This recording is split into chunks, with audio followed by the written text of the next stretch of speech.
Thank you for that brief introduction. I misbehaved when we were getting ready for this, so they took away my wireless mic, and now I'm forced to use this, and I'm fighting the temptation to break into song. But it's my privilege to welcome you here today and to introduce our panelists. It should be a very interesting discussion touching on a rapidly changing consumer marketplace, different ways of shopping, different ways of attracting shoppers, and we have a panel that's certainly qualified to discuss that. Starting off on my immediate right, your immediate left, Kimberly Grable is Senior Vice President of Saks Fifth Avenue, responsible for marketing for the 50 full-line stores and the 55 off-Fifth outlet stores that make up the store. In this role, she is responsible for consumer research, brand strategy, advertising, database and direct marketing, customer development and loyalty programs, public relations and special events, and production. Kimberly joined Saks in 1995, holding positions of increasing responsibility in the marketing department. And prior to that, she was Director of International Trade for the Leslie Fay Companies. And I found out from reading her bio that I was at Carnegie Mellon down the street in Pittsburgh, and she was at the University of Pittsburgh, where she got her degree. To Kimberly's right, we have Lena Kotsukvakaya. How'd I do in the pronunciation? Not very well. Not very well. Thank you for that objective evaluation. I guess I'll let her reintroduce herself. Vice President of Advertising at Barney's, New York.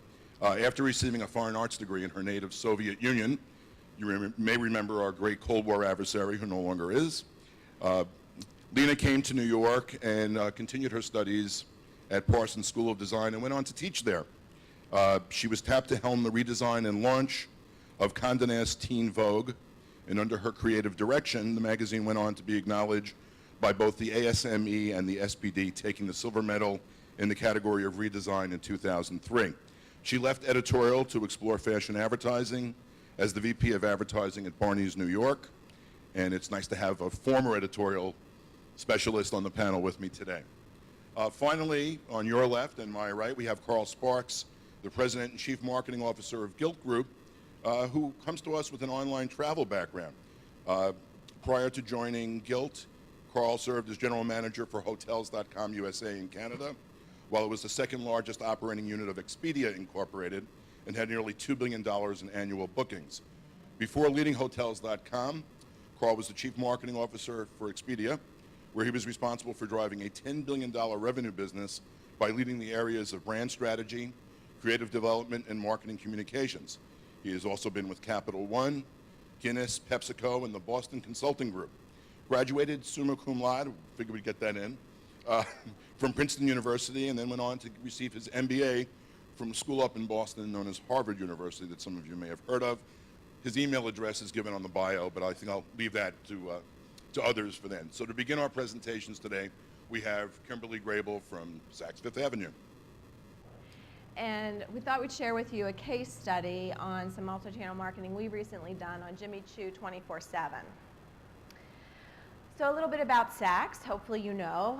We are a luxury retailer of European and American designer brands with our own strong internationally recognized brand. And that creates an added dimension for us as marketers and as creative people, that simultaneous to whatever brand we may be promoting or whatever product category we may be promoting, we also need to promote the Saks Fifth Avenue brand itself. We are a brand and we are a house of brands, and straddling both is important in everything that we do.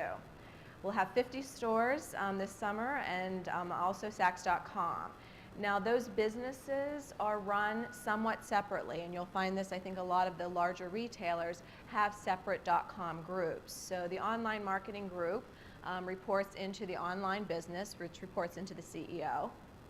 The marketing group reports into the CEO directly, so kind of two separate groups, separate channels. But obviously we need to work very closely together. You know, the customer does not care who reports to who, does not care what silo you happen to be in. The customer sees you as one brand. And so from a marketing and creative perspective, it's very important that we work together to make sure that everything we do feels right for the one brand that is Saks Fifth Avenue. We have 5 international stores, and really find that our customer base, and this is why it's so critical that we have a united point of view, they shop across channels, and all of the research that you'll see holds true for us. channels too. Customers who shop more than one channel spend a lot more with a brand in total, so it's all good.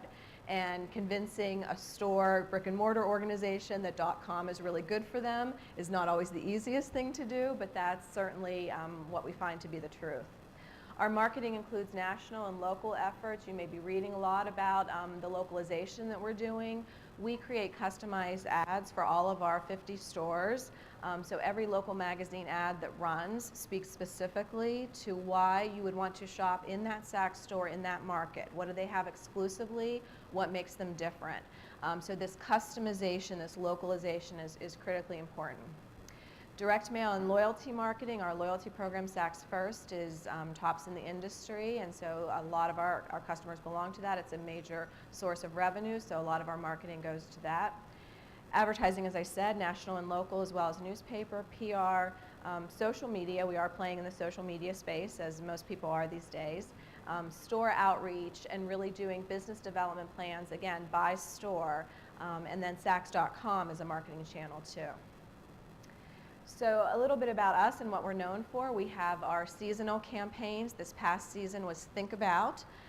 Think About followed several seasons of the campaign called Want It, which was all about the things that you want at Saks, because we are the first ones willing to admit that we sell things that you want, may or may not necessarily need. Depends on how you define need. So Want It, however, given the tenor of the consumer and given the economy, really felt needed to evolve. So we went to the softer suggestion of Think About.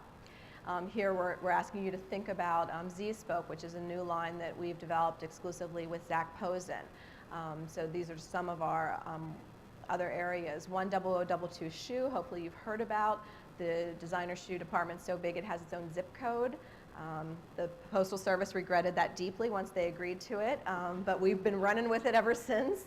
And then Key to the Cure is our annual major charity event supporting women's cancers, and actually Uma Thurman is our ambassador this year, and this is the first anyone is seeing of the t-shirt for this event, which was designed by Donna Karen. Just some examples of our press coverage, and again, with most of what we're doing, we're looking for some unique hook that will be able to garner press. So the case study I was going to talk about today is Jimmy Choo. They're a huge designer shoe resource for us.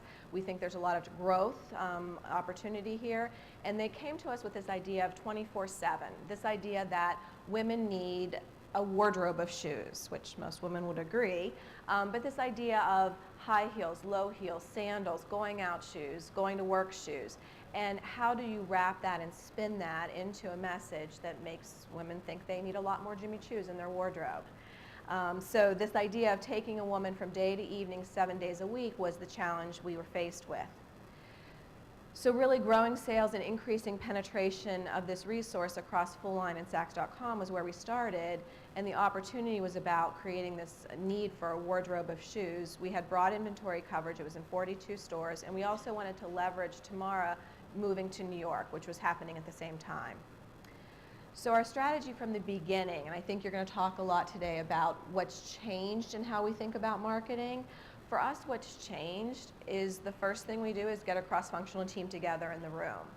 Everything we do has to feel to the consumer of one piece. So this cross-functional team was designed to have a multi-channel approach with one project manager, who's here today, Carla Dunham, spearheading all of what we did. The goal was to grow Jimmy Choo sales across Saks Fifth Avenue, and we dragged every single person remotely involved in this project to the showroom to see every one of these shoes. Needed them to get excited, needed them to start thinking from each and every one of their individual areas, what were they going to do? What would their contribution be to this larger effort? And then making sure that our results were measurable, very important to us as a big company. So the creative is really across all of the channels. And again, one of the questions we'll talk about later is how do you adjust creative across channels? Sometimes you have to, and there are absolutely cases where we fall in love with something that works very effectively in print media, less so in online. And sometimes you have to be flexible, but to the degree that we can, we want to really see that consistency follow through. So what you're seeing here are the catalog shots that we did. We took over our Wear women's clothing catalog and put Jimmy Choo throughout the catalog, wardrobed, so that you could really see the story of go to work, going out at night, going to, out on the weekends. And that story then followed through invitations, email blasts. We did something on Facebook and lots of press outreach. We worked with Closet Couture on a fun kind of program where you could wardrobe your own set of Jimmy Choo ensembles. So the results were that the creative carried through everything that we did, and really by working cohesively on the .com side, on the store side, we were able to beat sales projections by over 50% and have over 30 million press impressions. So we saw this as a really great opportunity for us to work together on a common platform that was consistent and really drove the results. And I know we're going to talk some more in the questions about how these two channels work together, but we thought this was an interesting example to share with you. So the speech therapist is a must with my last name, but it's okay. So I'm going to speak a little bit about Barney's from a more creative point of view, because I represent the advertising department, so it's more driven from the campaign, conceptual concepts, and moving into how you translate images we shoot for printed matter into the online, and what kind of concepts we're developing. I'll give you some previews. We're working on, for the fall, which I'm not sure if I got a clearance from my other members of Barney's, but hopefully they're not here. So, so Barney's New York, we do campaigns, very traditional way. We commission photographers, we come up with a concept. We put all our best efforts into printed material. We showcase it in catalogs. We call them mailers because they're not really particular catalog. We always come up with a little bit of a narrative. Barney's always separates itself from other luxury retailers by quirky attitude and a little bit of a lifestyle where it penetrates with you and stays with you. You know, some activity with a knife, you know, and some with the peeling potatoes. And we have a brand within the brand, which is the Co-op stores, which we're opening a store in Brooklyn, and the new store is coming up in Santa Monica. We do very well with this concept of the Co-op. It's a younger designer concept, where we can, you know, be a little bit more courageous, outrageous, contagious. That's the tagline. We do, you know, we represent brands as Alexander Wang and VPL. So we do menswear and womenswear for that. Come up with the creative solutions, like men putting on makeup in the hotel rooms. We have also menswear. I mean, all of these are representative of what I do. So, and going back to all of these campaigns, you could see that they have to be quite different, you know, in approach, but still speak Barney. So it's how do you keep identity of the brand is a big challenge in such a fast-moving pace where, you know, Saks Fifth Avenue is doing their campaigns and Guild Group is, you know, bombarding my mailbox every day. So what we try to do is keep the creativity at the highest level and use our printed matter into connecting with the online. So for one, we did the beauty campaign we did last season, which was mailed out, was about the Twitters, you know, like we had the beauty VP, she was tweeting all the time about, you know, beauty concepts. She now has a lot more followers because we tweeted about every product on every page. So combining a little bit of an online concept into the printed matter, we try, you know. I don't know if we succeed sometimes, but we come up with the concepts, how we promote our own labels online. We're always bringing some sort of story. Simon Doonan works a lot with the brand on the copy, and his quirky tones are very beneficial to the concept. We also introduced Be Social this year, which is the blog and all the elements of the YouTube content, the blog itself, the mobile device. We don't have an iPad application. It's something that we're working on. We're also trying to bring in editorial concepts into the concept of your experience being online, and obviously introducing the product where people could shop, but trying to connect the concepts of the storytelling to the merchandise. And this is one of the challenges where, how do you close the sale? That's one of the questions. But my background always been editorial, so I feel that if we give it some sort of content and storytelling and belonging, the shopping comes with that. So we want to develop some sort of place where people go not just to shop for a bag or for the shoe. We also do outdoor advertising. You might have seen this on 7th Avenue. So this is the concept that we did for the denim, which is a 3D denim delight concept. And this is launches in the fall. We shot it with a traditional 3D camera, which is we went back rather than forward, not like unlike you. And we tried to master the technique, which is a very basic technique, like following the trends. I mean, everybody talks about 3D. Avatar changed the way we see movies now, and the reason why we go to see movies, sometimes unfortunately. But so this is our 3D denim concept, which is going to come out. The book is going to come with the glasses built in, and then we just played on the tricks. It's just the visual tricks. Everything is pretty much here becomes more desirable once you view it properly with the proper attire. And because how can you justify, selling denim for $300 when some others sell for $50? So you gotta have these challenges. You gotta explain why this denim is so special. So we try to make the campaigns correspond to that. And it is a good denim, by the way. So that's our creative. So something like this, we're going to be introducing on the iPad. We're working with a very high-end DC-based company to help us with technology component. And that's going to go on iPad, which is very exciting. So stay tuned in the fall when this is going to be launched. And I'm passing this on to you. Okay. Well, I'm glad you mentioned the iPad, because mostly we're going to talk about mobile and what we've been doing at Gilt on the mobile side. But I thought I'd just do a couple slides of introduction. At Gilt Group, style is a way of life. Our expertly curated sales make the aspirational accessible. Curated viral, up to 70% off. So, I think everyone understands the business. It's actually pretty easy to understand. You get the email, you come every day at noon, and you can buy the product. What it's hard to understand is how difficult it is to do it. It's like putting on a new show every day. It's receiving the goods, photographing them, describing them, getting up on the site, and then publishing them at noon every day. It's a bit like a daily driven publishing schedule.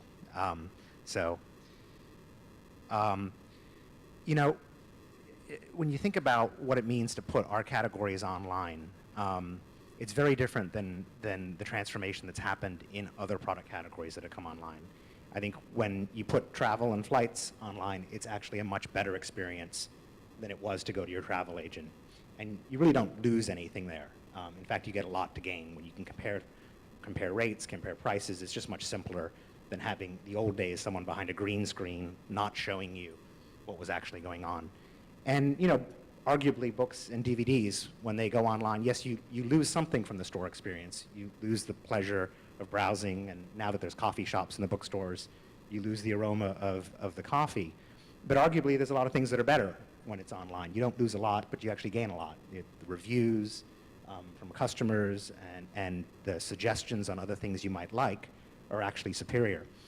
Now, in the categories that we're in, particularly in apparel and these coveted lifestyle goods, you lose something when you're not in the store. You don't have the salesperson, you don't have the store setting. And so we couldn't at Gilt just go ahead and just put the store online. We couldn't do just what Amazon and Expedia did and be successful. We had to find something else to replace what was lost from coming out of the store, which is why we deliberately make sure that we are not Amazon and not Expedia. We're not trying to be that. So on the left, you've got there's traditional e-commerce, and there's nothing wrong with traditional e-commerce. That's where I come from. It's reliable and it's convenient, but we wanted Gilt to be addictive and fun. You know, in traditional e-commerce, there's everything. It's there all the time. You know you're going to find tons of books, tons of flights. We don't want to do that. We need to make it curated. And traditional e-commerce is something you have to do, and we want Gilt to be something you want to do. And so on and so on. So what we're trying to do is create something that is fun, and it's simple, and it's fast, and it's something that you want to go do. I can't think of the last time that I just browsed my old website, Expedia, just for fun, right? You're very mission-driven when you go to those sites, when you go to Google and you start with search. Our customers, when they come to Gilt, are not mission-driven at all. They're discovering what's going to happen at noon when the sale publishes. And so that's what we're trying to craft here. These are our businesses. November of 07, we launched with women's apparel. I won't read all of these, don't worry. But since then, we've gone into a whole bunch of categories, and we continue to find the most recent ones, Jet Setter and Gilt City. Gilt City is in beta right now. About half of our New York membership is getting the Gilt City emails, which is local services, spa services, restaurants, things like that. What we're discovering is that these vendors, the brands, really see Gilt as a marketing channel. And we're getting terrific feedback. For example, many of the vendors that we sell to in Gilt City are saying they're seeing about 50 or 60% of those customers that Gilt has originally brought in come back and buy full price afterwards. So whether it's a spa service they initially buy at a discount, half of them are going upstairs and signing up for a full program. And so increasingly we're shifting the way we work with our brands to be a convenient and discreet outlet to actually becoming a marketing channel to help introduce these brands to young, affluent customers. Okay, so let's move on to the case study on mobile. You know, first of all, why mobile? Why is it important to us? Well, as you know, our sales start at noon every day, but not everyone can be at their computer at noon.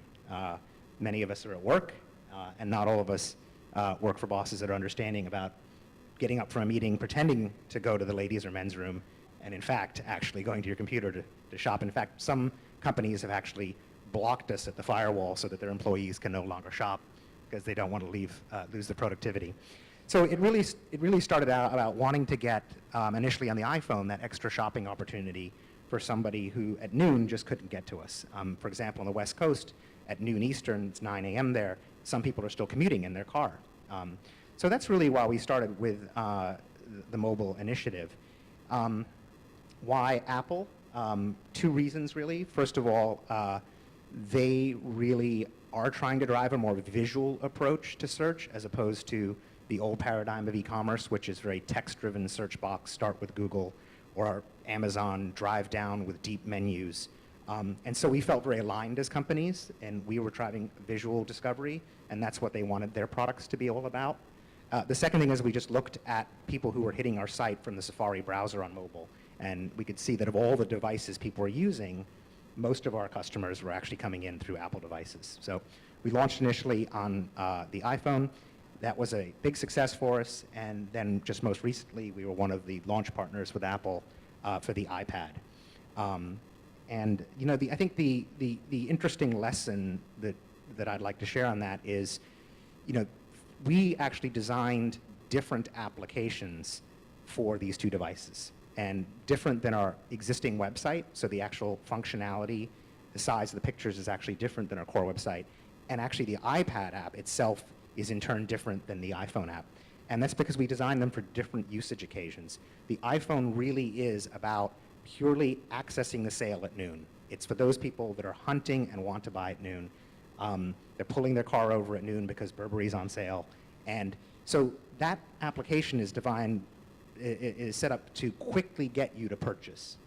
And that's the main goal of it. The iPad is designed with a very different usage occasion in mind. It's designed with the thought that it's on your coffee table, you're lounging back, you're sitting in your easy chair. It's designed to allow for a lot more discovery, a lot more wandering around, a lot more playing with the images and stretching and pushing them. So I think the main message here is, for anyone that's moving their business from store to website to mobile, is don't literally translate what you have today, but instead think about what use occasions you're trying to drive and then design something special for that. One of the things that surprised us, again, I think this might be interesting, is the amount of stuff and the different kinds of things that people are actually buying off the iPhone. We have initially thought they're going to buy straightforward things. They're just going to buy sneakers and denim and candles. And in fact, we find them buying suits, $10,000 pieces of jewelry. It has just amazed us how far we can push what people do on the device here. So I guess the lesson would be don't assume limitations on any of these new ventures. You know, as I've said earlier, you want to design for the device. You know, the other thing that we learned as we went into mobile is you have to, it's particularly when you're working with Apple, it's very different than running your own website. In your own website, you're constantly doing little enhancements, little releases that you can do anytime. The way it works with Apple is they have to approve your device changes, so you have to really bundle all your thinking very carefully around a major release. It then has to get approved by Apple, and then you push it out. So it changes the cadence of what you do in development, and it changes how you think about what you prioritize to put in development. You know, I alluded to this a little bit earlier. The other thing is to think about how these devices enable different usage occasions, and that should not only change the user experience that you design, but actually changes the merchandise that you put on. And what we found was we had a very different day part when we put out our mobile apps. And so, for example, what used to be our slowest periods of time on the weekends, where people, particularly as the weather gets nicer, they're not coming on at noon and shopping, Memorial Day was a very big day for us. And it was entirely because of these devices. On Memorial Day, nearly 20% of our revenue came through mobile devices, which, considering they're only a few months old, just shocked us. And what it told us is, this really is a different usage occasion. And so we've started putting different products on there. Products that might be more considered, like some of our travel sales we're going to be featuring, products for your home, where there isn't the same urgency as, I've got 1 minute to get this pair of shoes or it's sold out. But we might have deeper depth of inventory, and again, these are goods that you might actually want to take the iPad home and you know, zoom in on the throw pillow and actually hold the iPad up to your couch and say, I wonder if that's going to go there. So different merchandise, different interface design. Speed matters like crazy in mobile. You know, it matters on the web, yes, and actually you can correlate conversion rate to how quickly your item master loads. But in mobile, it's even more important to be fast. And given wireless connectivity and the lag that you sometimes get, that's a tricky issue. We found that a user is going to give you a second, and if they're not seeing the page load, they're gone. So we're constantly optimizing on how do we cache stuff, how do we improve the design of the site so that it loads quickly, or at least gives the customer a sense of progress, even though that everything below the fold may not be loaded. Coming ahead, and this is the last slide here, we're going to be driving a lot more sharing functionality on these applications. So our next release, which we're actually waiting for Apple to approve today, is going to have simple sharing functionality. So when you and your girlfriend are sitting there together and they say, well, what are you doing? And you say, well, look, I'm browsing Gilt. They can just simply hit a button and text you the link to join Gilt right from their address book. And so that's going to help the virality and the sharing. We're going to allow sharing of sales, sharing of products that you find with your friends. We're also going to be pushing out into other devices. We've built an Android application. We're going to be building one for BlackBerry. And adding more sales. We're going to be adding Jet Setter, the travel sales, to our mobile applications. And we're actually going to be doing more exclusive sales for mobile. Given the comment earlier around the fact that it's a different usage occasion, different products, we actually think it might be fun to reward some of our users by offering sales that you can only get if you've downloaded our application. So mobile has been a fun ride for us. It's actually surprised us at how quickly it's taken off. And probably the greatest reward for us is that actually in rethinking how we would develop for these devices, it's improved the thinking upon how our core website should be. And in fact, our iPad application we now think is the best Gilt experience there is, and we're struggling now to say, how do we actually make our core web application as good as the iPad? So it's been a very liberating experience for us as well. Thank you to all three panelists. Great presentations. And I'm sure the audience, please acknowledge them. It was interesting that technically we went backwards from the clip-on mics handheld, but we're still in the world of wireless, and we don't want to be wired after all that coffee. I did want to start out by saying there'll be a little bit of a split here, and the audience will have a chance to throw in some questions as well. A little bit of a split here between the bricks and mortar retailers who are moving online and Carl's situation, which was online to start. But I did want to start by asking Lena and Kimberly, to what degree elements of the store experience are difficult to replicate online, and to what degree the messages that you convey in print, out of home, for instance, as we saw in a few examples, do those need to be modified as you move into the online world? What that you're doing as a bricks and mortar retailer just doesn't apply to you when you move into the online realm. Well, there's some things you can't do online. You can't try things on. So it's you know, for a picky shopper, that would be a big problem. So you can, you know, try to shoot it at so many angles and put better models, and you can visualize yourself to be that model, and you might not be because you're size 12 and they're size 6. So that's always a challenge, I think, you know. So for Barney's, I mean, Barney's always been a store which had, as you mentioned, curated. What Gil does is curation or editing of their merchandise. Barney's always been good at editing their merchandise. The buyers are very curious and inventive, and so we have a good spread of merchandise. I mean, there is a difficulty, which I guess you're experiencing as well, that certain brands don't want to go and be sold online. I mean, sometimes I go on Barneys.com and I question why so-and-so is not sold on .com yet. So there is, from the designers or vendors' perception, the online, there's a hesitation as well, where I think that once we overcome that, then the experience online will be just similar to experience in store, because when you go in store, you've got so many more choices.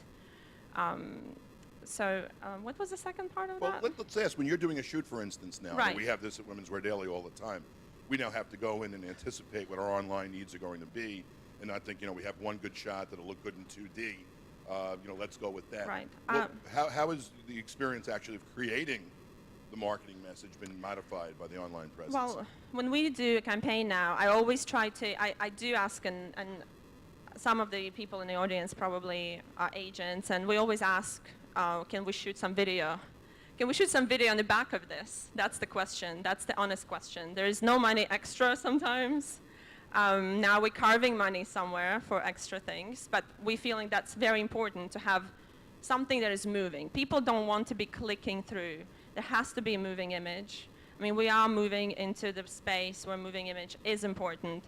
I think the magazines potentially eventually will be the video stories where you're going to see the merchandise and how that dress is going to move, and that's where we would be benefiting as well, where we could present a video story that somebody's wearing the dress, so you can understand how it hangs and how it moves, and you could see yourself better than on some model, a relevant model to your body type, on the flatness. So for now, what we do, we do have a content which is video content online, so we're trying to get those experiences from the printed matter into the digital. Kimberly, could you handle the same question? Just tell us how your experience has been modified somewhat. Yeah, I think as we've gone from the store to the online experience, you know, Barney's, as Lena said, is really edited for a more singular customer. Saks Fifth Avenue is much broader. We have everything from V&A to Tahari and everything in between. For us, it's become about creating a service experience, because Saks is a combination of luxury product as well as service. And that has been really the trigger point for us to think about our online experience. So you see online from us lots of copy, lots of detail, because you don't have the associate there to talk to you. You see lots more multiple views of the product, as you said, lots of shots, video in the case of some products, shooting the inside of a handbag. More than that, showing a silhouette that shows you how that handbag falls on your body. Because again, when you're looking at a handbag in the store, the first thing you do is put it on your arm and look in that mirror. And so we're trying to kind of replicate that online, as well as, you know, in the store, an associate's going to suggest gifts to you. We spent a lot of time on gift guides and ideas around what you might want to buy. best sellers, because again, that's like that inside information that an associate can give you. Oh, this is really hot right now. Everyone loves this. We do that through offering bestsellers and sharing customer feedback on those bestsellers too. And then finally, it's the combination of all of that with the videos from designers. We do a lot of videos as well, both at our own shoots as well as shooting designers, because all of our associates in the stores are trained to be able to talk to you about Donna Karen's vision for the collection and how it manifests itself in the line that you're seeing before you. Online, in some ways, it's even better to hear from Donna herself what her inspiration was as she walks you through the selections that we have on .com. So that really has been our focus. Do either of you link to your suppliers' websites No. directly from the site? No, that's a no-no. Well, we don't do it either at women's wear, so I certainly can't be critical. Once Same we've thing got in your them, we case, like to Lynn? keep them. Yeah. Video conferencing and wireless mics are the same as they were 10 years ago. No, we generally don't do that. Our goal is to have people on our store, and we need to do as good a job as we can describing the product. And Carl, also, since you were so early to the mobile app game, have you been surprised by the degree to which the consumer? I mean, I remember years ago when people talked about online shopping, and exactly what Kimberly was saying. If you can't touch it, if you can't try it on, there's no way you're going to make the purchase. And even in the pre-internet world, you used to hear that about catalogs as their sales began to boom. Have you been surprised by the degree to which people have not only purchased the hardware, which has made mobile possible, but also immediately adapted it for purchasing and responded to it so enthusiastically? Because from everything I've heard from you so far, you really haven't encountered either the technical or price resistance. I know you're starting with your 70% off platform, but it doesn't seem to be that level of resistance that used to exist. No, there hasn't. And I think a lot of that comes down to what we've tried to put into the experience. And it translates to mobile, and particularly the iPad, very well, which is, we don't have that human touch. So we go to great pains to make sure the models and the photography and the styling at least gets something of that across. We're not going to just shoot the thing flat or put it in a mannequin because we don't have that human touch. We want the product to speak to our shopper, to speak to her.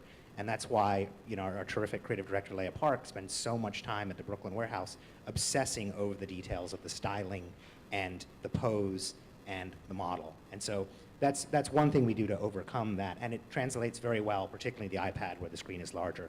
iPhone, a little bit harder for that to come across. And the other thing is, and again, that's I think has made mobile workforce as well as our web, is that we've put sort of fun and desire into it. I think if we just laid the products out there with the search box and it was there every day, I actually don't know that someone would just say, I'm going to buy that now. The reason they're willing to just take that leap and press buy now off the mobile device is we've built up so much anticipation and desire by the knowledge that this is coming at 12, the scarcity that it may sell out, the fact that it's unquestionably good value, so you're not going to have price regret later. It just makes it that much easier to go directly from I want to I can have, and I think that's what is getting people over the hurdle of just pressing the button. It's fun, it's addictive, we've built the desire in, and then as soon as that beautiful photography hits you and it resonates with what you think you're going to look like in that item, you just jump right to buy. And it's worked for us on the web, and I think that's why that's translated to mobile, and that's why they're still buying these goods off mobile. Thank you. Kimberly introduced the word measurable to this conversation, and it's certainly something we hear about a lot in the media world, and the lines between media and retailing seem to be dissolving in front of our eyes. To what degree have any of you been able to use these new media that we're talking about to monitor? I remember when we relaunched our website, the word we kept hearing was, well, it's great, but how do you monetize it? And to what degree, obviously, in Lena's case, you were talking about having this immense creative visual impact on the viewer at the same time that has to be converted. And it seems that one thing the internet does is it makes it a little bit easier to track to what degree viewers have become purchasers. I could certainly ask the political question about, has that amped up the pressure on you to make your advertising and marketing more effective, but has it also allowed you to see exactly what percentage of viewers, for instance, are becoming purchasers, and to track the profitability, for instance, of what you do online? of course, I mean, there's analysis to all that. So obviously, we are benefiting when we launching the new collection from BNY label, and we put an effort and put a video with it, and do a special project shoot and conceptual